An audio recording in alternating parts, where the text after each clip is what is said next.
Today they were learning how to cut and practicing holding the scissors and cutting in general.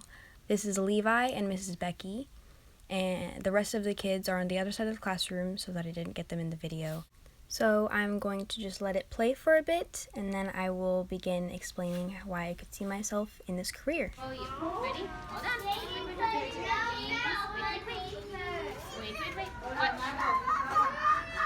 Watch. Put them in. Look at Miss Becky. Ready? Open. Close.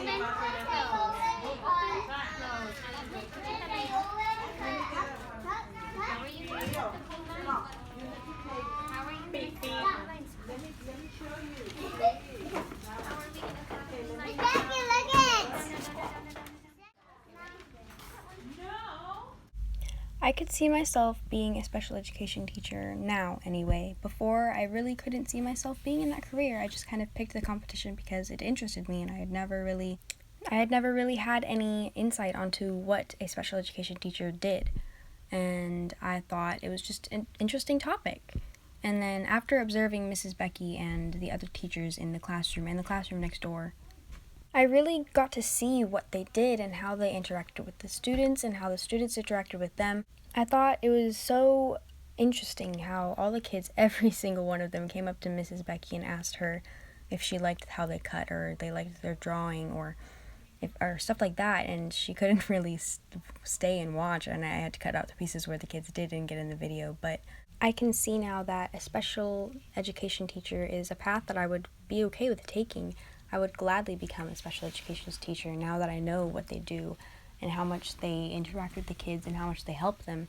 And I also got to see how demanding it was, how difficult it could be with so little teachers with that many students, and especially preschoolers, how they're hyperactive, they're up, they're playing and stuff. And it was just very interesting to go and observe. Okay, ready over here? Hold it tight. Ready? Go. Ready? Open. Okay, ready? Open. Think. Ready? One. Good job, Levi. Do you want to do more? Do you want to do more? Say more, please. Do you want more? Do you want more? Do you want to cut slime or paper? You want to cut slime? Yeah. Okay, go grab the slime. No. Go grab slime.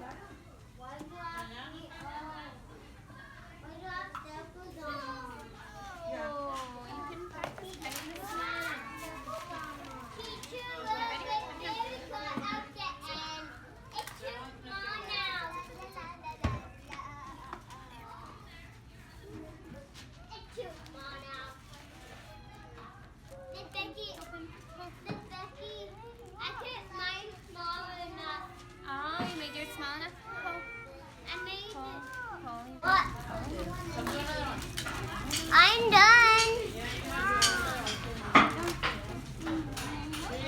Yellow. Ready? You hold it. Ready? Cut. There we go. Ready? Cut. What are you guys doing? Cut. There you go. Now you hold it and cut.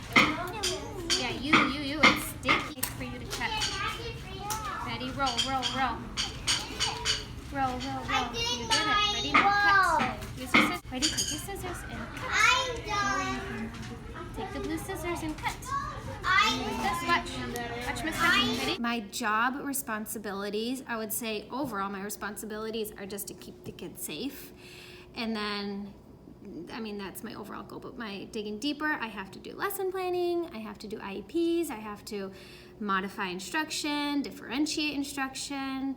I have to keep up with parents' requests and keeping that relationship.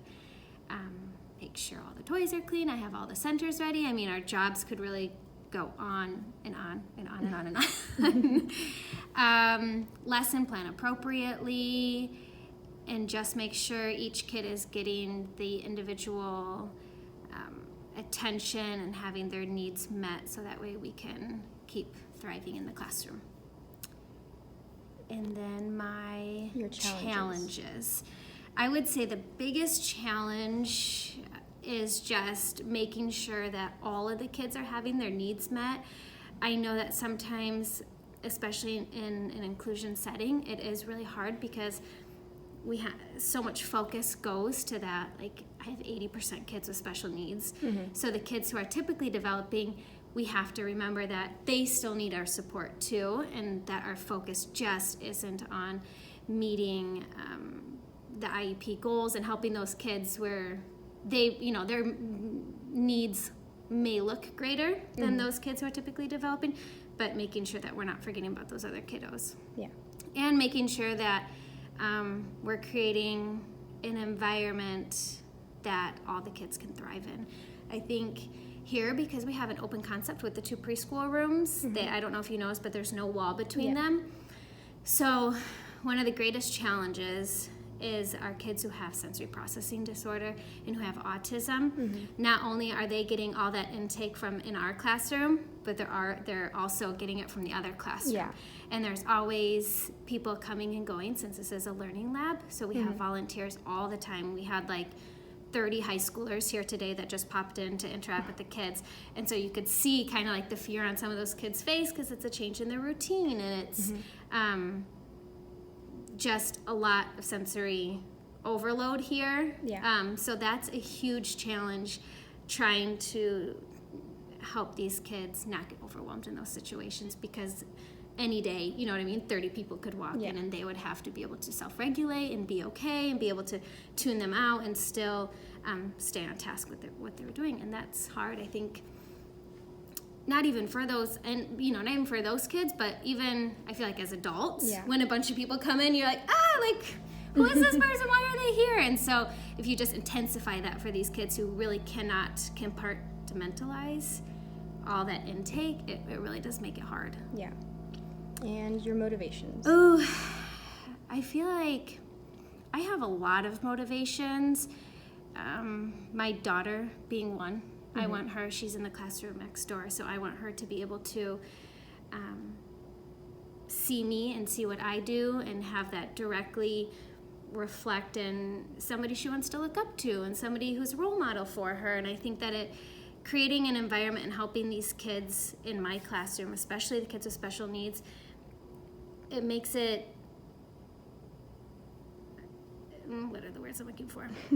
It makes it easier and more acceptable in society. Just creating that loving environment, I think, and exposing my daughter to it, exposing everybody, just the community, really. I mean, our classroom, we have so many volunteers. The parents are always welcome. I'm always reaching out to people to just come and interact and see what an inclusion classroom looks like, because a lot of the times we would separate these kids, and this is the first time we've ever had an inclusion program here. So I think to some people it's like, what is it going to look like? Is it going to work? You know what I mean? Yeah.